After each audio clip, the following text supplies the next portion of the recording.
Did you know that most people spend their entire lives chasing the wrong thing? I did. For 79 years, I was that person.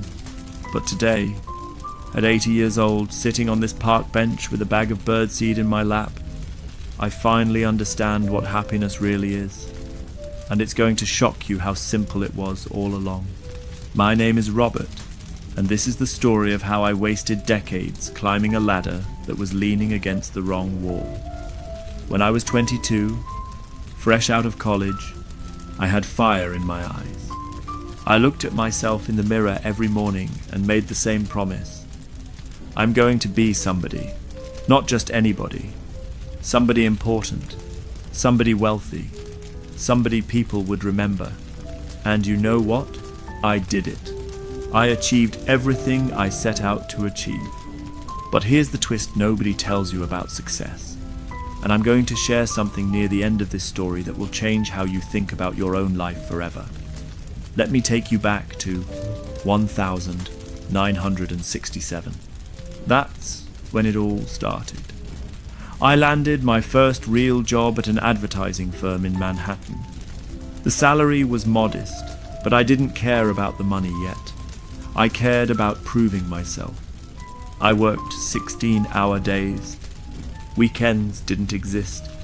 My colleagues would leave at 5, and I'd stay until midnight, perfecting presentations, chasing clients, making sure every detail was flawless. My girlfriend at the time, Sarah, she didn't understand. "Robert," she'd say, "when are we going to have a life together?" But I'd kiss her forehead and tell her, "Soon, baby. Just let me get this promotion first. Then we'll have all the time in the world."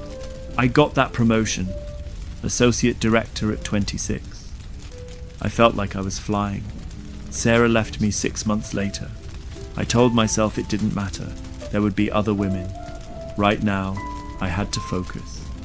Because associate director wasn't enough. I needed to be director, then vice president, then CEO. The hunger never stopped. It was like a beast inside me, always growling, never satisfied. By 35, I was making 6 figures. By 40, I had my own corner office with floor-to-ceiling windows overlooking Central Park. I'd stand there sometimes, looking down at the tiny people walking their dogs, pushing strollers, sitting on benches, and I'd think, those poor people, they have no ambition, no drive. They're wasting their lives. God, I was such a fool. I got married at 42. Her name was Elizabeth. Beautiful, elegant, from a wealthy family. She looked perfect on my arm at business dinners and charity galas. We had 2 children, Michael and Jennifer. I was there for their births, of course. Held them when they were minutes old, felt that overwhelming rush of love everyone talks about. But then I went back to work. Michael's first steps? I was in Tokyo closing a deal. Jennifer's first words? Conference call with London. Their school plays, soccer games, birthday parties. I missed most of them. But I always made it up with expensive gifts. The latest toys, designer clothes, private school tuition. I thought that's what being a good father meant. Providing, Elizabeth tried to tell me. She'd sit on the edge of our bed late at night when I finally came home, and she'd say, "Robert, the kids don't need more toys, they need you." But I was so close to the top, just a little bit more, just one more deal, one more promotion, 1 more million in the bank. At 55, I became CEO, the youngest CEO in the company's history. The board gave me a standing ovation. My face was on the cover of Fortune magazine. The maverick who reinvented advertising. I had a mansion in the Hamptons, a penthouse in Manhattan, a vacation home in Aspen, 3 luxury cars, a yacht I used twice. I thought I'd finally made it. I thought I'd finally feel complete. But standing there in my corner office, Holding that magazine with my face on it, I felt hollow, empty, like I was looking at a stranger. I pushed the feeling down, poured myself into work even harder. Because if I stopped, if I allowed myself to think, I'd have to face something terrifying. What if this wasn't it? What if success wasn't the answer? The years blurred together after that. 60 came and went. Then 65. Retirement age. But I couldn't imagine stopping. Work was all I knew. Work was who I was. Without it, who was Robert? Then came the heart attack. I was 72, in the middle of a presentation to potential investors, when my chest exploded in pain. I remember falling. I remember faces hovering over me. I remember the ambulance ride, the bright lights, the beeping machine. I remember thinking, this is it. This is how I die. In a conference room, talking about quarterly projections. But I didn't die. I survived. Spent 3 weeks in the hospital.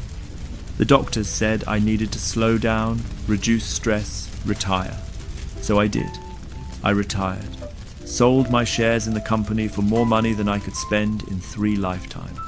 Bought a small apartment, well, small for me, still 3 bedrooms, in the Upper West Side, near Central Park, and then nothing. For the first time in 50 years, I had nowhere to be. No meetings, no deadlines, no goals, just time. Empty, endless time.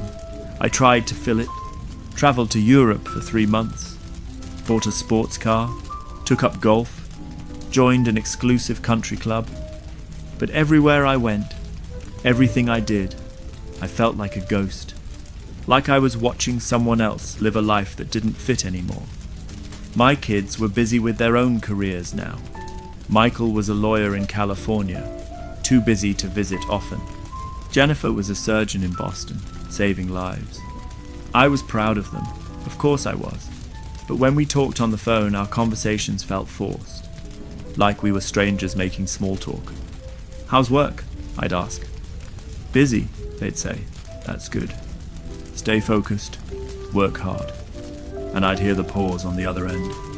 The same pause I used to give my own father when he said the same things to me. Elizabeth had divorced me years ago, remarried, living in Florida now with a man who probably actually remembers her birthday. I was 78 years old, sitting in a penthouse apartment, filled with expensive furniture and awards and framed magazine covers, and I was completely, utterly alone. That's when I started going to the park. At first, it was just because the doctor said I needed light exercise. Walk for 30 minutes a day, he said. So I did. Every morning at 8, I'd leave my apartment and walk through Central Park. And I noticed something strange. Something I'd never noticed in all those years looking down from my office window. People were happy there. Not successful, not wealthy, not important, just happy.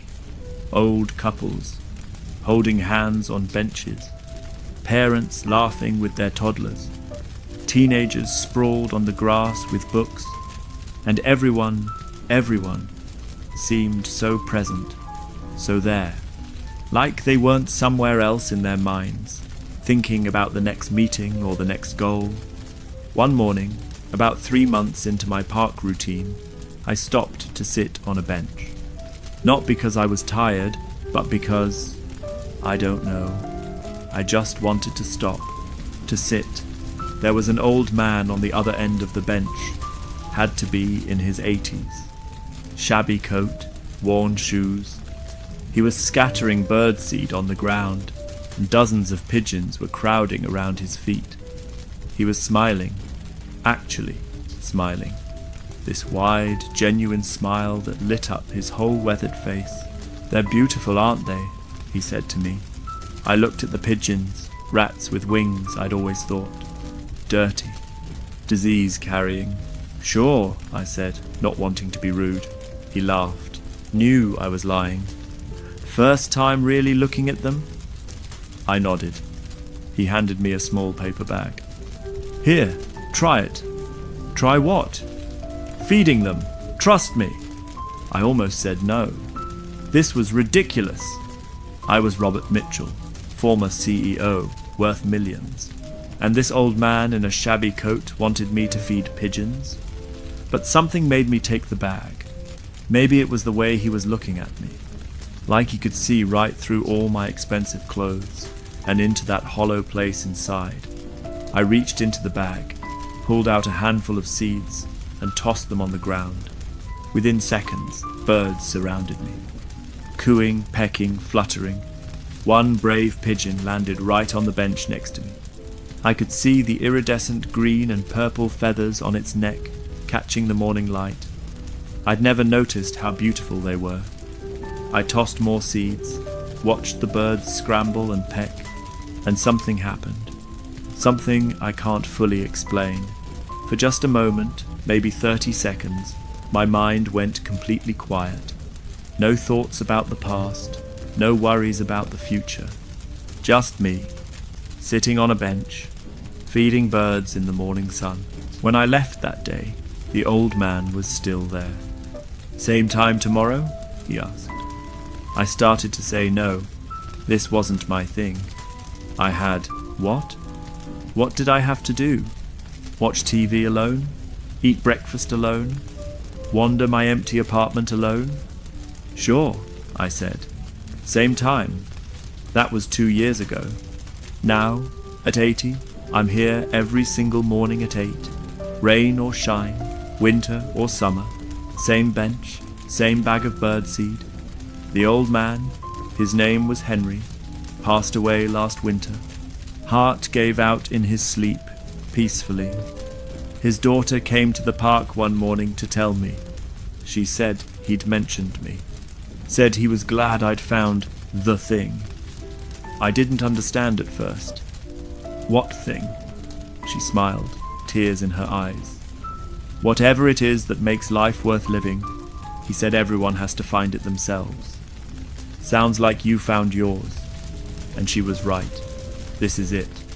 This is my favorite part of the day. Sitting here, feeding these birds, watching the world wake up. Greeting the regulars who walk by. Maria with her golden retriever. The young couple who jog past every morning. The woman who practices Tai Chi under the big oak tree. Last week, a man sat down on my bench. Expensive suit, phone pressed to his ear, talking loudly about some merger. He looked stressed, exhausted. I saw myself in him. When he hung up, I handed him my bag of birdseed. He looked at it like I'd offered him garbage. What's this? Just try it, I said. He shook his head, started to stand up, then stopped, sat back down, took the bag. We sat there for 20 minutes, feeding birds together. Didn't say a word. When he left, he was walking slower, looking around, like he was actually seeing the park for the first time. Here's what I've learned, and this is what I wish I could tell my 22-year-old self. Happiness and success are not the same thing. Not even close. Success is external. It's what other people see. The title, the salary, the awards, the magazine covers. And it's never enough.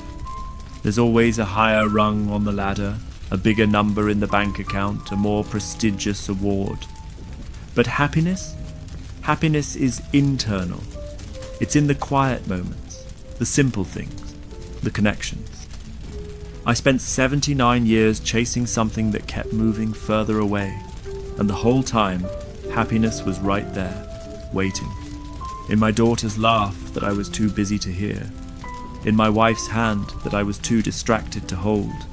In the sunrise I never stopped to watch because I was already at my desk. My son called yesterday. First time in 3 months. We talked for an hour, really talked, about his life, his kids, his hopes.